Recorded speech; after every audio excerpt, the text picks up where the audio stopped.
총독 벨릭스와 드루실라에 대하여서 오늘 함께 생각하겠습니다. 사도행전 24장 22절에 보면 수일 후에 벨릭스가 그 안에 유다 여자 드루실라와 함께 와서 바울을 불러 그리스도 예수 믿는 도를 듣거늘. 아멘. 이 벨릭스는 본래 노예 출신이었습니다. 클라우디오 황제의 모친 안토니아에 의해서 자유인이 되었고 주 52년에 유다 총독이 된 인물입니다. 드루실라는 그의 3명의 부인 중 하나였습니다. 헤롯 아그리파 1세의 딸입니다. 벨릭스는 원래 에메사의 아지주스 왕과 결혼을 했던 그녀를 억지로 빼앗았습니다. 그는 잔인하고 탐욕스러운 성격으로 그의 전임자였던 쿠바누스가 어지럽힌 팔레스틴을 더욱 혼란하게 만들었습니다. 그의 이름은 사도행전에만 언급되어 있습니다.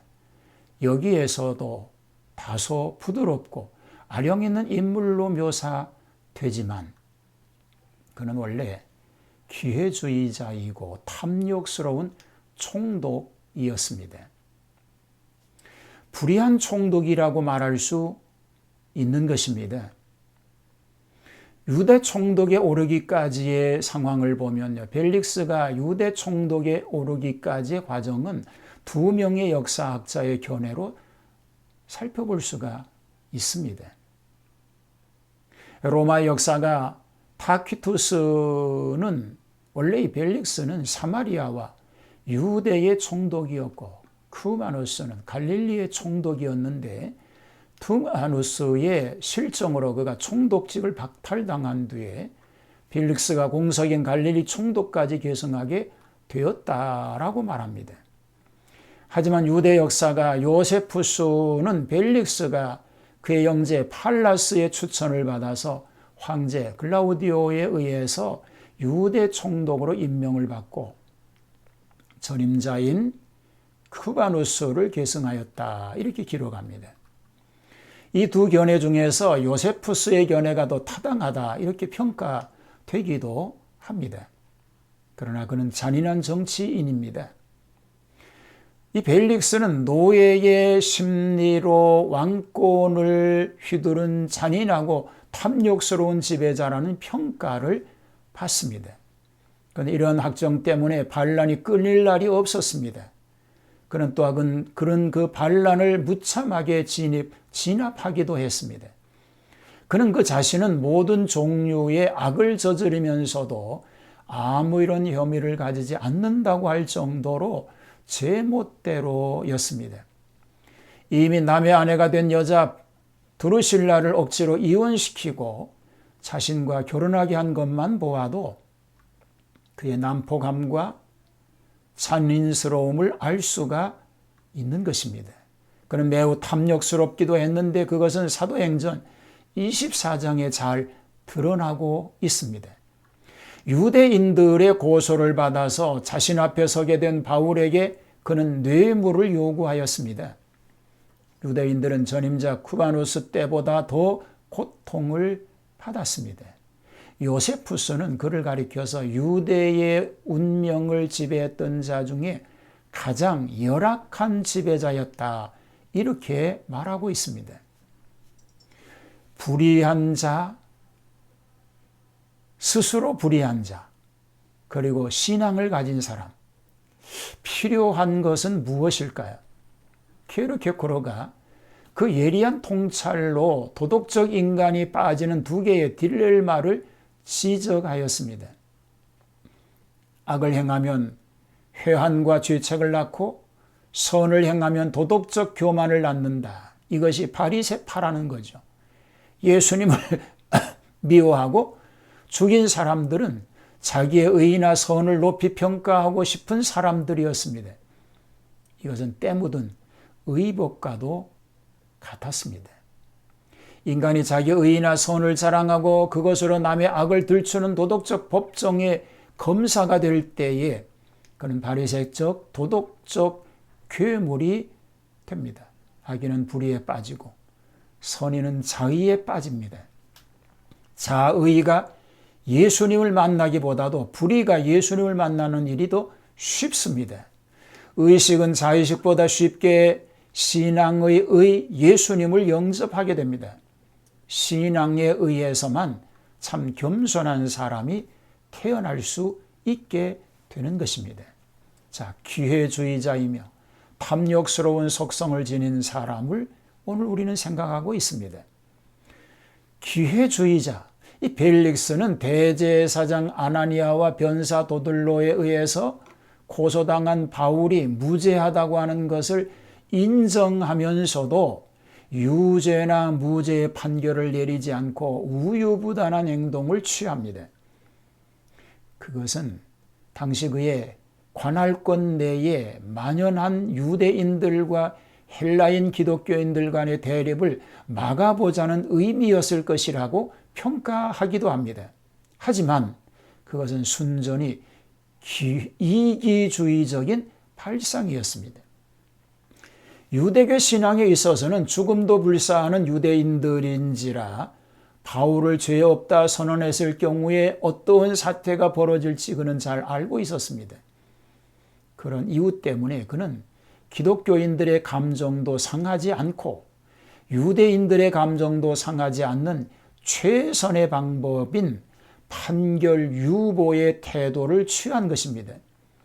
그것은 결국 둘 모두의 지지를 얻어서 지배 기반을 굳건히 하려고 하는 얄팍한 속셈이었던 것입니다.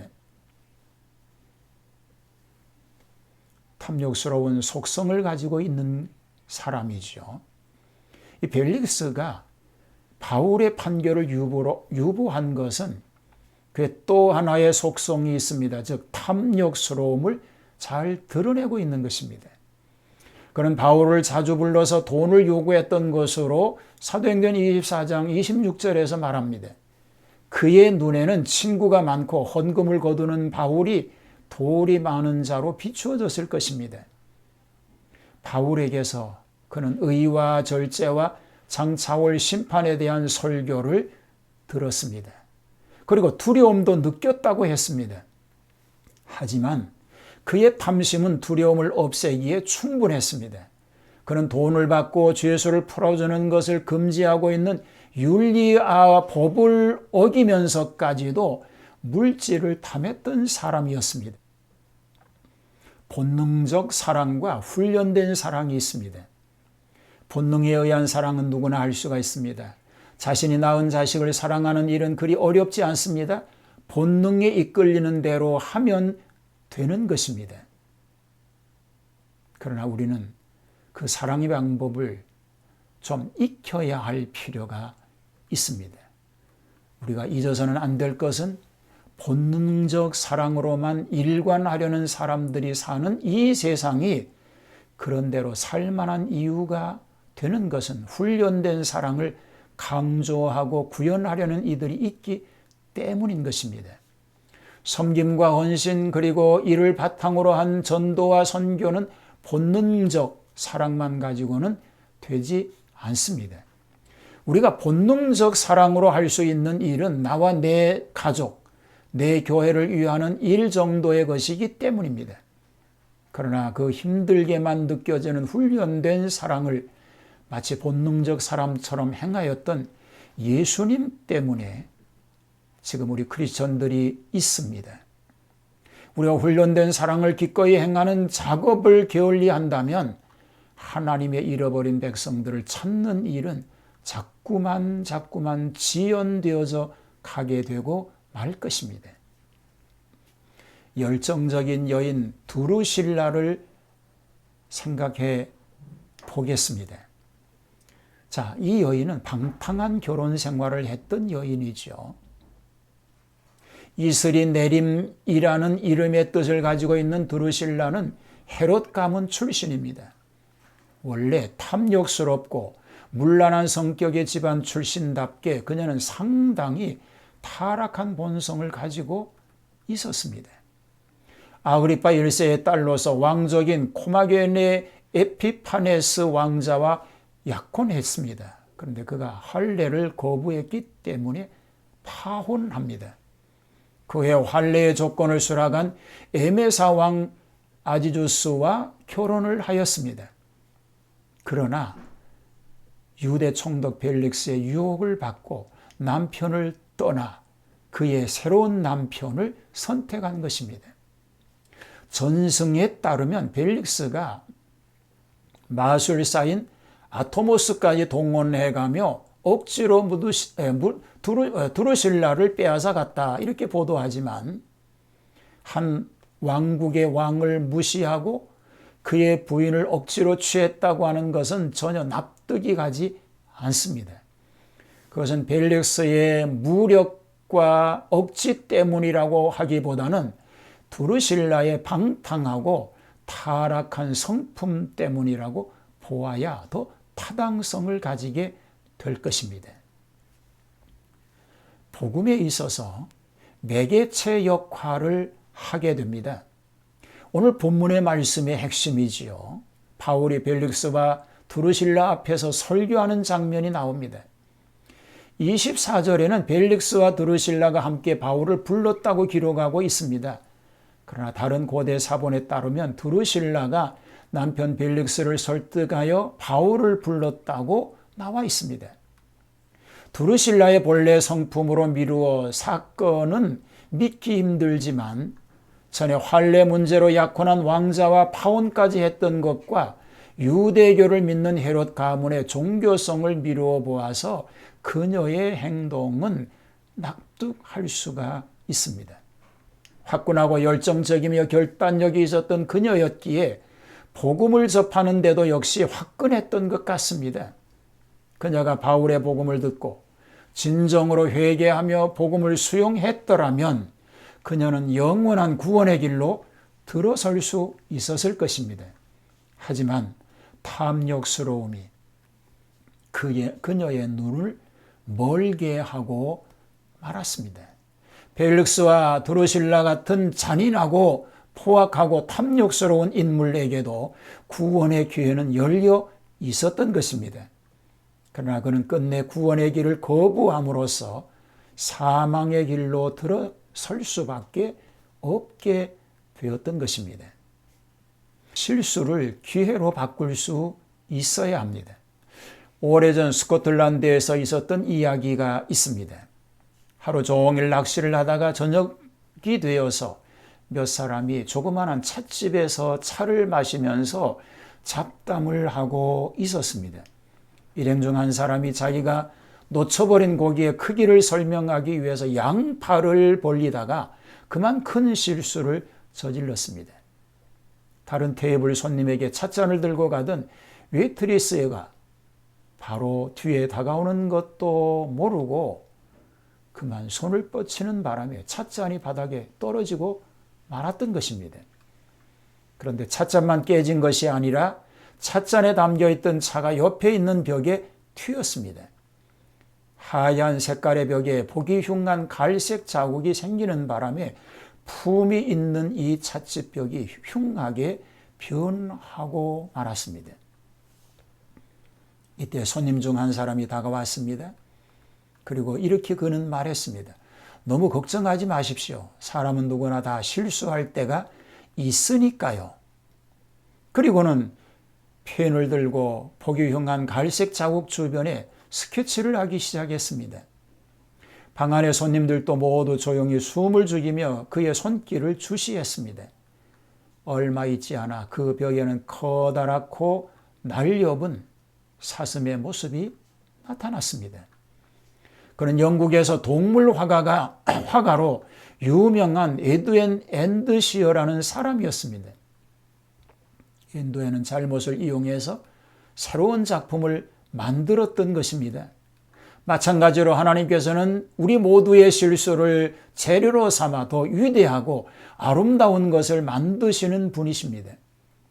그러므로 실수했다고 절망하거나 포기해서는 안 됩니다. 사람은 누구나 실수할 수가 있습니다. 물론 우리는 가능하면 실수를 하지 말아야 합니다.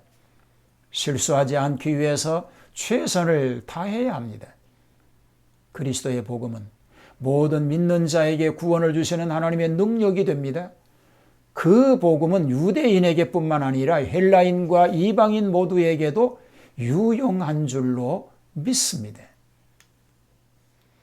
그렇습니다. 총독 펠릭스와 두루실라, 그에게도 바울을 만나게 함으로 구원의 길을 하나님이 제시하셨지만 그들의 욕심 때문에 결국은 그 기회를 잃어버리고 말았습니다.